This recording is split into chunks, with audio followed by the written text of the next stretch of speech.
Tapi hari ini setidaknya saya ingin mengajak kita melihat informasi dari Alkitab tentang kebangkitan Yesus. Saya ambil temanya adalah seandainya atau jika Yesus tidak dibangkitkan, apa yang terjadi saudara? Jika Yesus tidak dibangkitkan, tolong jika Yesus tidak dibangkitkan, mari kita lihat dalam Matius pasal 28, setelah hari Sabat lewat, menjelang menyingsingnya fajar, pada hari pertama minggu itu pergilah Maria Magdalena dan Maria yang lain menengok kubur itu. Maka terjadilah gempa bumi yang hebat, sebab seorang malaikat Tuhan turun dari langit dan datang ke batu itu dan menggulingkannya, lalu duduk di atasnya. Wajahnya bagaikan kilat dan pakaiannya putih bagaikan salju. Saudara lihat, ada seorang malaikat turun, terjadi gempa, dan kemudian kalau seandainya saudara mau tahu kisahnya ini, pintu kubur itu terbuka. Saudara-saudara tahu, ketika Yesus disalib, kemudian diturunkan dan dikuburkan, para imam-imam besar itu meminta kepada katakanlah kalau sekarang seperti kepala prajurit seperti itu, tolong kuburannya disil, disegel, dimeterai. Sebab kami takut nanti mayatnya dicuri. Karena Yesus ini pernah berkata hari ketiga dia akan bangkit. Jadi mereka ingin pastikan kuburan itu disil, supaya nggak bisa keluar. Dan kalau ada yang coba membongkar itu berarti pelanggaran hukum. Tidak sampai di situ saudara, mereka juga meminta agar beberapa serdadu berjaga-jaga 24 jam di pintu kubur itu. Tapi yang terjadi coba saudara lihat di sini, malaikat yang turun dan menggulingkan batu itu, terjadi gempa. Nah, saudara-saudara, penjaga-penjaga itu gentar, ketakutan dan menjadi seperti orang-orang mati. Kenapa? Sebenarnya mereka ini saksi mata yang melihat peristiwa itu. Wanita-wanita ketika datang sebenarnya kuburan sudah pada posisi terbuka. Sudah kosong. Nah, akan tetapi mereka itu berkata kepada perempuan itu, janganlah kamu takut sebab aku tahu kamu mencari Yesus yang disalibkan itu. Ia tidak ada di sini sebab ia telah bangkit. Sama seperti yang telah dikatakannya, mari lihatlah tempat ia berbaring. Saudara-saudara, disinilah sebenarnya kadang-kadang diperdebatkan orang. Ada beberapa teori dibangun saudara tentang masalah kebangkitan Yesus. Kalau teori tentang kematian Yesus udah banyak kita tahu. Ada yang mengatakan dia nggak mati tapi digantikan. Dia nggak disalib tapi digantikan. Ada banyak hal saudara. Tapi sekarang kita fokus dulu kepada teori tentang kebangkitan Yesus. Dia tidak ada di sini, jadi kuburan kosong. Ada satu teori dikatakan teori kubur kosong. Teori kubur kosong artinya begini, perempuan-perempuan ini datang ke kubur yang salah. Yang memang kuburan itu sedang kosong, bukan kuburan Yesus. Sehingga akhirnya mereka katakan kuburnya kosong kok. Tapi teori mengatakan iya, masalahnya wanita itu datang pada kuburan kosong. Artinya begini saudara-saudara, orang-orang yang mencoba mengingkari, menyangkali kebangkitan Yesus akan membuat dalil-dalil yang mendukung pendapat mereka. Dikaranglah kubur kosong. Ada lagi mengatakan enggak, ada nama teori mati suri. Yesus enggak mati sungguh, dia hanya pingsan. Dia hanya tidak sadarkan diri selama 3 hari. Itu semua hari ketiga dia mulai tersadar. Mulai dibuktikan secara ilmiah, secara medis dan sebagainya. Hanya untuk mengatakan Yesus enggak bangkit. Dan ada banyak teori, saudara, puluhan teori. Dan itu dibangun sejak abad pertama. Jadi kalau sekarang orang perdebatkan, itu bukan perdebatan baru, saudara-saudara. Abad pertama udah jadi perdebatan. Orang-orang yang tidak setuju kebangkitan Yesus. Karena itulah saya tergerak hari ini, jika Yesus enggak dibangkitkan, apa yang terjadi, saudara? Mari kita lihat faktanya lagi. Dan segeralah pergi dan katakanlah kepada murid-muridnya bahwa ia telah bangkit dari antara orang mati. Ia mendahului kamu ke Galilea. Di sana kamu akan melihat dia. sesungguhnya aku telah mengatakannya kepadamu. Yesus yang akhirnya ngomong langsung pada mereka. Kalau tadi saudara, lihat, ketika mereka pergi itu dengan takut dan dengan sukacita yang besar berlari cepat-cepat untuk memberitahukannya kepada murid-murid Yesus, tiba-tiba Yesus berjumpa dengan mereka. Bukan saja malaikat yang bertemu mereka, tapi akhirnya Yesus sendiri ketemu mereka. Salam bagimu.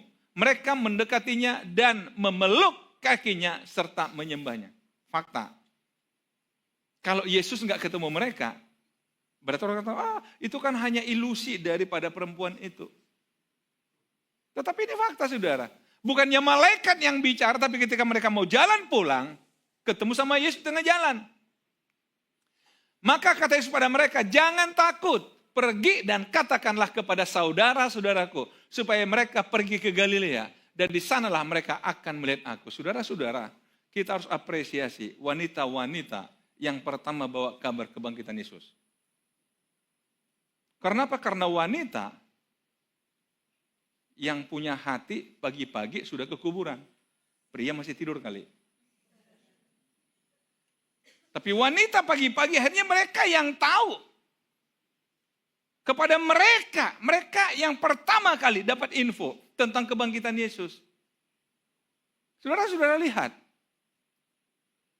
Mari pergi dan di sana mereka akan melihat aku. Ketika mereka di tengah jalan datanglah beberapa orang dari penjaga itu ke kota. Saya ingin kita coba lihat nih saudara. Inilah kadang-kadang pengaburan informasi saudara. Ketika mereka di tengah jalan, datanglah beberapa orang dari penjaga itu ke kota dan memberitahukan segala yang terjadi itu kepada siapa? Kenapa mereka tidak beritahu pada komandannya? Kenapa kepada para imam-imam saudara? Ketahuan mereka ini penjaga bayaran. Bukan ditugaskan resmi dari institusi barangkali. Sehingga laporan mereka kepada yang membayar mereka. Bisa dipahami ya, saudara ya. Nah, lihat.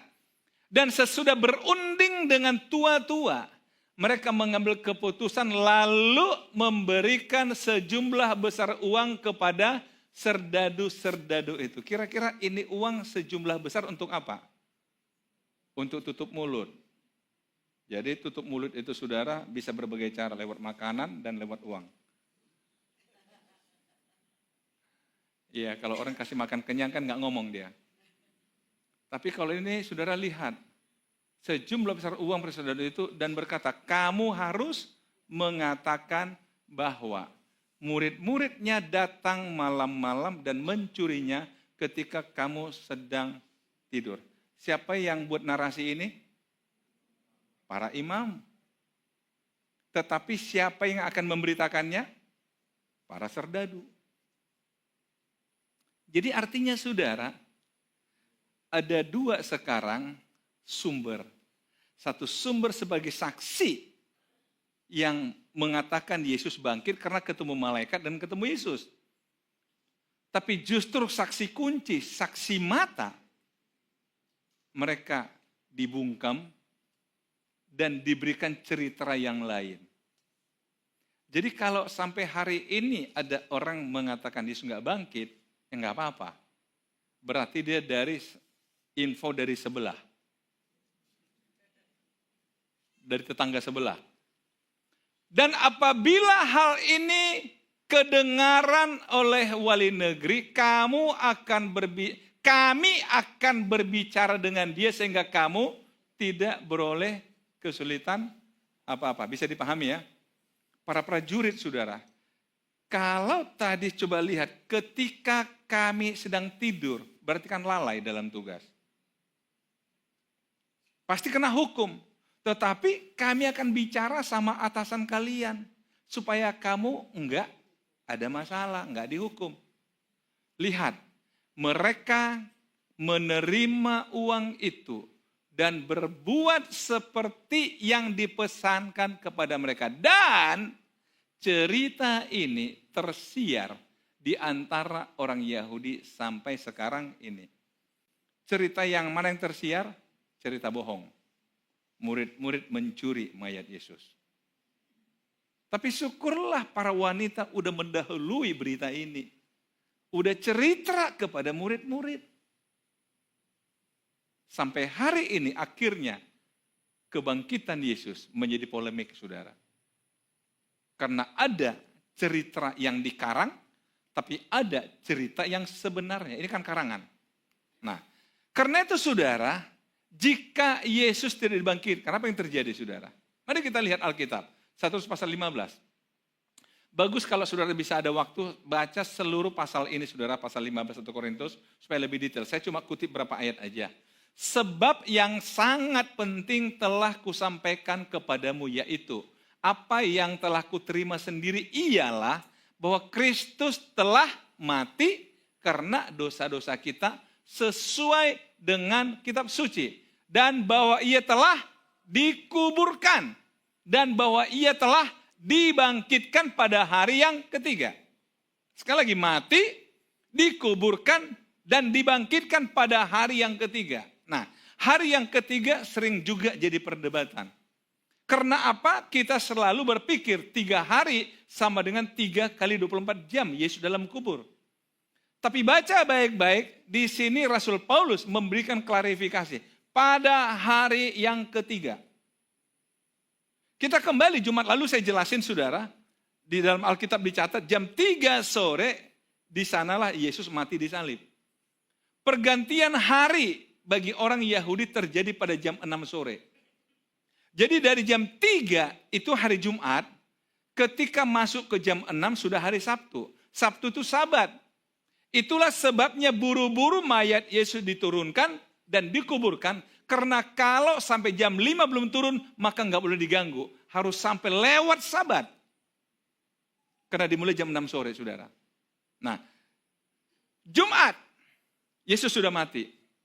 Kemudian Sabtu, dari jam 6 sore Sabtu, Jumat sampai jam 6 sore Sabtu. Hari kedua. Dan jam 6 sore Sabtu, udah mulai hari ketiga. Pas kan? Hari ketiga. Nah, saya coba belajar juga saudara. Kadang-kadang saudara pernah nggak bertanya, kenapa sih selalu Paskah kita di bulan Maret itu mengikuti bulan Yahudi. Bulan pertama bulan Yahudi itu terjadi pada Maret sampai April. Itu bulan pertama. Jadi di pertengahannya itulah saudara Yesus. Itu disesuaikan dengan kalau saudara baca nanti dalam Keluaran pasal 12. Awalnya Paskah terjadi di Mesir saudara. Oke, abaikan itu saudara. Itu nanti aja kapan-kapan kita bicarakan. Ya lihat. Pada hari yang ketiga, saya berharap ini clear bagi kita saudara. Jika orang mengatakan, mana mungkin ini. Udahlah. Ya.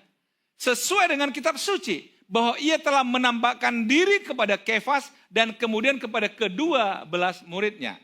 Saya lompat ayat 12 saudara. Jadi, bila mana kami beritakan bahwa Kristus dibangkitkan dari antara orang mati. Bagaimana mungkin ada di antara kamu mengatakan bahwa tidak ada kebangkitan orang mati?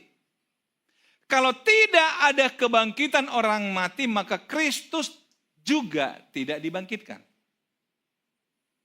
Tolong saudara catat. Tetapi ada Kristus tidak dibangkitkan, maka sia-sialah pemberitaan kami dan sia-sialah juga kepercayaan kamu. Ingat tadi itu, yang benar adalah sudah kusampaikan pada kamu bahwa Yesus telah mati, dikuburkan dan dibangkitkan. Jadi kalau nggak dibangkitkan, ngapain itu diberitakan tentang Injil, tentang Yesus? Nah, lebih daripada itu, kami ternyata berdusta terhadap Allah. Karena tentang dia kami katakan bahwa ia telah membangkitkan Kristus. Padahal ia tidak membangkitkannya. Kalau andai kata benar bahwa orang mati tidak dibangkitkan. Nah, di sini saudara saya ingin ajak kita untuk paham bahwa ternyata kebangkitan Yesus menjadi sebuah pola bagi kebangkitan orang benar. Kebangkitan Yesus.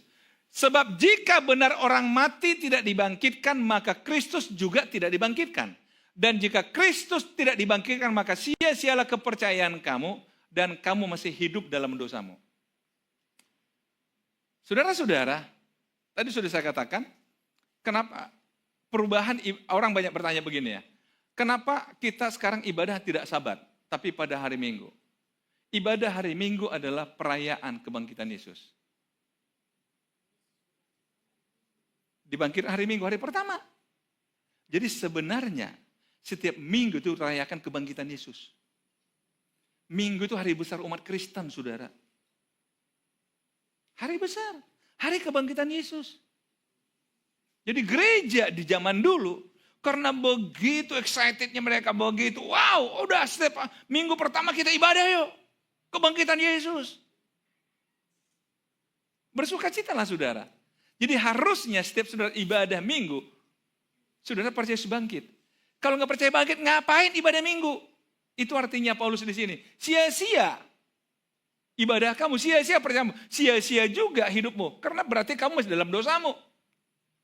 Tetapi yang benar ialah bahwa Kristus telah dibangkitkan dari antara orang mati sebagai yang sulung dari orang-orang yang telah meninggal. Ini saya katakan tadi saudara, menjadi pola bagi kita. Yesus adalah kebangkitan pertama dari orang mati. Mungkin saudara bertanya, loh kan Yesus pernah bangkitkan Lazarus. Yesus pernah bangkitkan seorang pemuda di Nain. Elisa juga pernah bangkitkan orang mati. Iya, tapi kan mereka mati lagi. Tapi Yesus kan enggak. Bangkit dan naik ke surga. Itu pola kebangkitan, saudara. Nah, mari pelan-pelan kita lihat ya. Sebab sama seperti maut datang karena satu orang manusia, demikian juga kebangkitan orang mati datang karena satu orang manusia. Karena sama seperti semua orang mati dalam persekutuan dengan Adam, demikian pula semua orang akan dihidupkan kembali dalam persekutuan dengan Kristus. Bisa ditangkap saudara? Saya sengaja baca aja banyak ayat saudara, supaya saudara tidak merasa ini asumsi saya, penafsiran saya, enggak. Saudara bisa baca 1 pasal 15. Saya lompat ayat 35 sekarang saudara. Tapi mungkin ada orang yang bertanya, bagaimanakah orang mati dibangkitkan? Dan dengan tubuh apakah mereka akan datang kembali? Nah saudara-saudara, Paulus ini kadang-kadang ngomongnya terlalu songong ya. Orang bertanya langsung, hei orang bodoh. Nah, kan gak enak saudara. Gimana saudara? Kok gitu banget Paulus ini ya? Masa gak boleh nanya sih? Tapi gak apa-apalah. Kalau ditulis begini gimana lagi? Hai orang bodoh. Apa yang engkau sendiri taburkan tidak akan tumbuh dan hidup kalau ia tidak mati kembali. Perhatikan ya, kita mau jawab ini sekarang ya. Dengan tubuh apa dibangkitkan ya? Dan yang engkau taburkan bukanlah tubuh tanaman yang akan tumbuh, tetapi biji yang tidak berkulit. Umpamanya biji gandum atau biji lain. Analogi yang diambil Paulus adalah tanaman berbiji. Tanaman berbiji itu yang ditanam bijinya, bukan batangnya. Biji itu mati dulu, baru dia tumbuh. Lihat. Demikianlah pula halnya dengan kebangkitan orang mati. Ditaburkan dalam kebinasaan, dibangkitkan dalam ketidakbinasaan. Ditaburkan dalam kehinaan, dibangkitkan dalam kemuliaan. Ditaburkan dalam kelemahan, dibangkitkan dalam kekuatan. Yang ditaburkan adalah tubuh alamiah, yang dibangkitkan adalah tubuh rohania. Jika ada tubuh alamiah, maka ada pula tubuh rohania. Artinya apa saudara? Yang nanti dibangkitkan bukan mayat dalam kubur. Itu tubuh alamiah menjadi tanah. Yang dibangkitkan tubuh rohania. Saya sudah pernah menjelaskan, manusia itu kan tubuh, jiwa, dan roh. Jiwa dan tubuh mati. Tetapi roh kembali kepada Tuhan. 2 minggu lalu saya katakan disimpan namanya di Firdaus. Bagi orang percaya. Nah ini yang dibangkitkan, diberikan tubuh rohania. Jadi bukan tubuh yang terkubur itu saudara. Makanya banyak perdebatan. Gimana yang kalau matinya kebakar?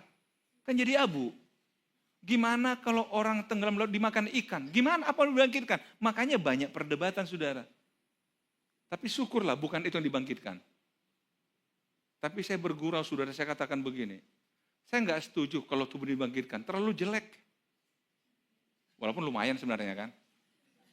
Tapi dibanding tubuh kemuliaan, saudara, tubuh surgawi, penuh kemuliaan. Gimana saudara?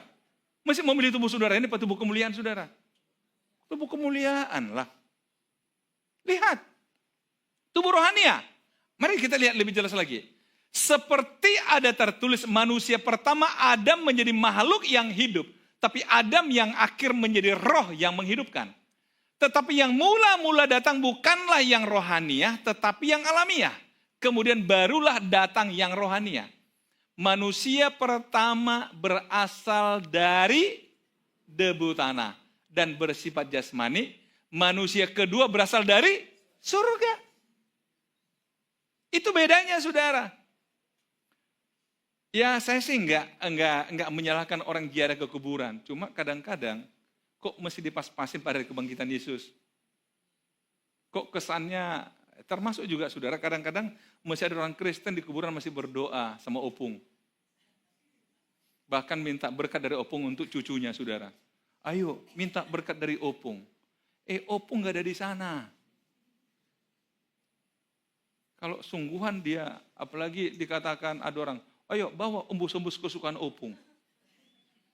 Sempat dibawa ke kuburan, opung kata, ayo sama-sama kita makan. Ngeri juga.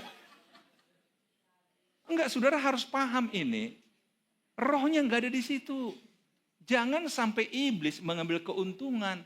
Iblis bisa meniru loh. Karena terlalu percaya kita, iblis ambil keuntungan. Saya bukan berarti saya enggak suka. Saya suka ziarah.